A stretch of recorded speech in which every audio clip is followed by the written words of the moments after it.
Buenas tardes a todos.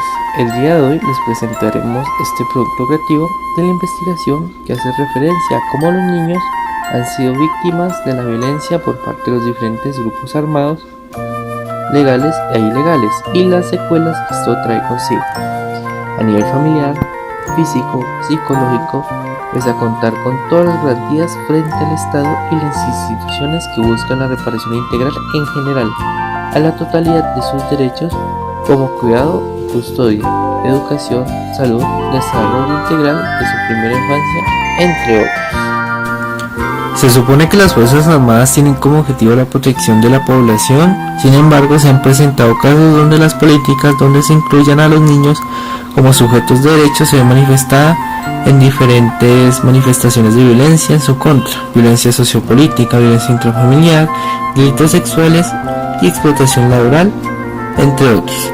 Factores todos que remiten a la responsabilidad del Estado, la sociedad y la familia de la garantía y protección de los derechos de la infancia y adolescencia. Por medio de la presente investigación y de este video se busca caracterizar las diferentes formas de violencia hacia los menores por parte de grupos militares, partiendo de factores socioeconómicos, familiares, personales en la dinámica del conflicto armado que está sucediendo en Colombia. Las características psicológicas que tienen estos niños después de sufrir episodios de violencia y la gestión que ha llevado a cabo instituciones como ICBF, partiendo de las diferentes poblaciones étnicas de género, entre otras, en el país. Los niños colombianos han sido en la mayor parte los más perjudicados con el conflicto, de los cuales no se puede unificar la situación particular de cada niño, ya que cada uno tiene su propia historia que debe ser tratada como tal, tanto por las diferentes entidades del Estado como lo argumenta la Corte Constitucional.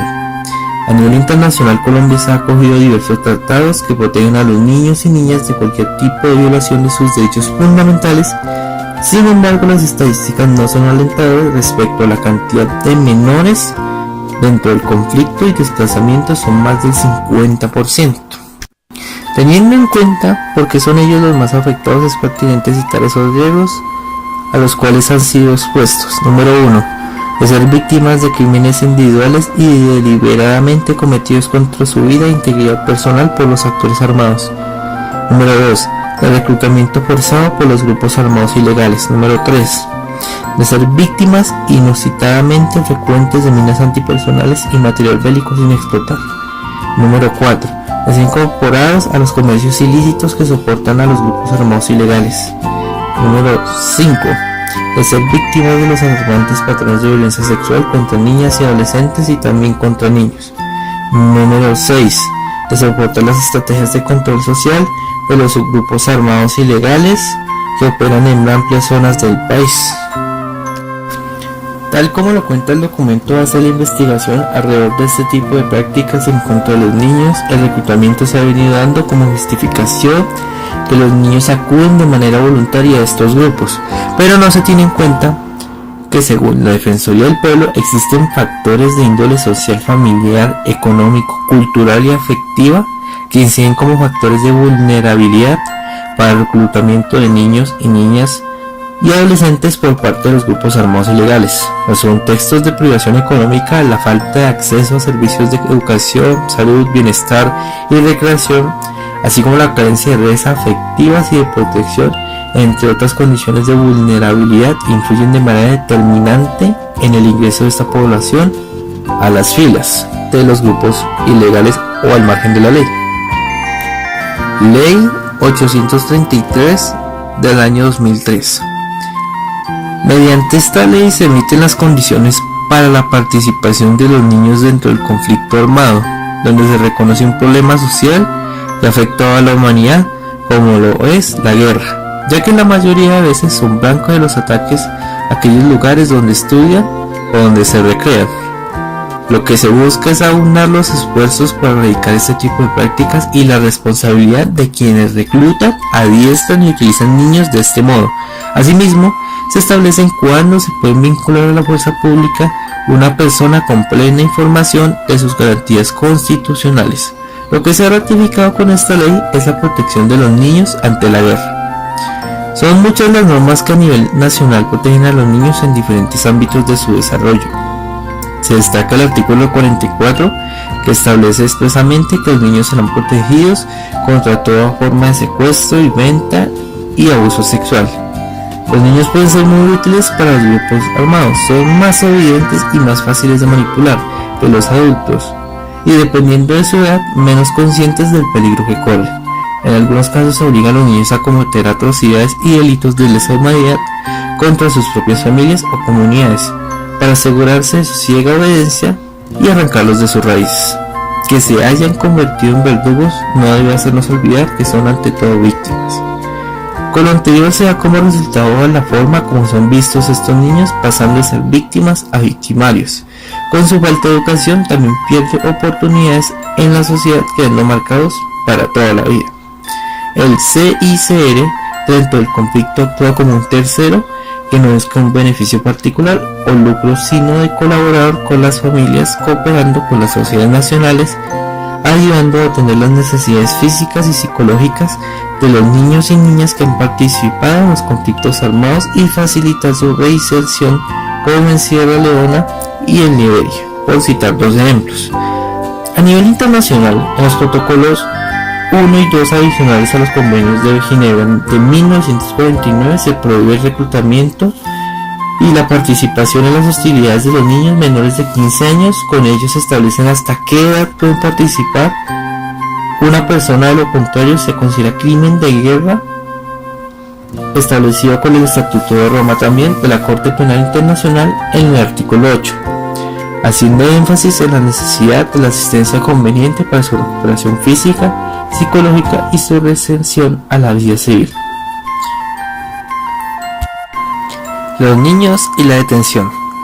Para los niños es difícil acceder a las oportunidades que la sociedad tiene.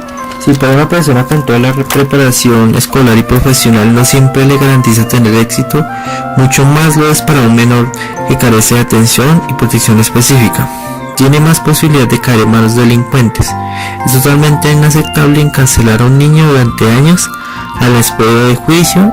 Sin embargo, por desconocimiento de sus derechos, lamentablemente sufre detenciones arbitrarias.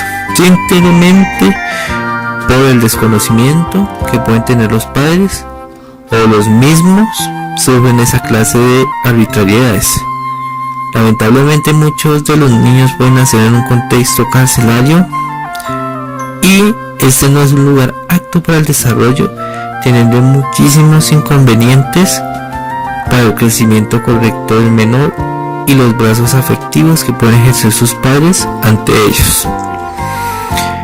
Ya observamos que las múltiples características que agreden a los niños en Colombia, llegamos al punto de la violencia que ejercen las Fuerzas Armadas a los niños.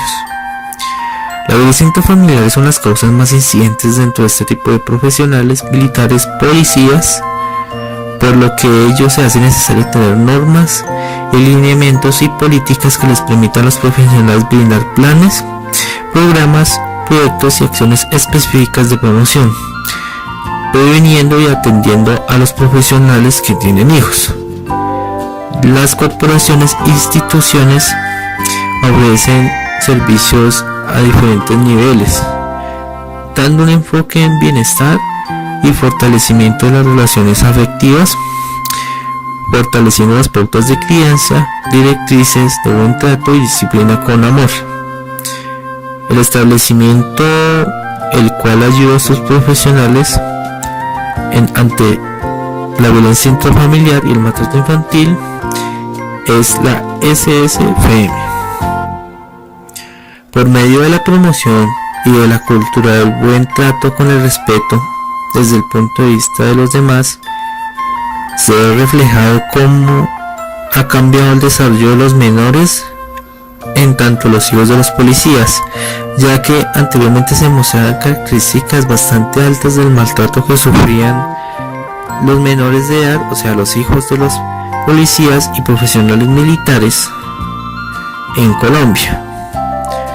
Observamos también que lo que ellos, las instituciones creadas por el Estado y por el Ejército, han protegido a los niños ante los maltratos de diferentes grupos al margen de la ley y también de la misma institución del Estado como es el Ejército Nacional y la Policía. la prevención del maltrato infantil, o sea, los menores de 5 años, son considerados especialmente vulnerables, por lo cual el personal médico debe estar atento a las diferentes formas en que se puede manifestar el maltrato o situación de riesgo, y por medio de la prevención lograr evitar este problema, con la sensibilización, foros comunitarios, prevenir el embarazo no deseado, evaluar la calidad del vínculo afectivo padres e hijos, entre otras cosas como prevención primaria. Continuamos con los diversos estudios que han permitido identificar las siguientes 3 categorías para los efectos de violencia intrafamiliar en los niños y niñas que pueden observar en la investigación escrita. Número 1. Problemas de comportamientos sociales y emocionales.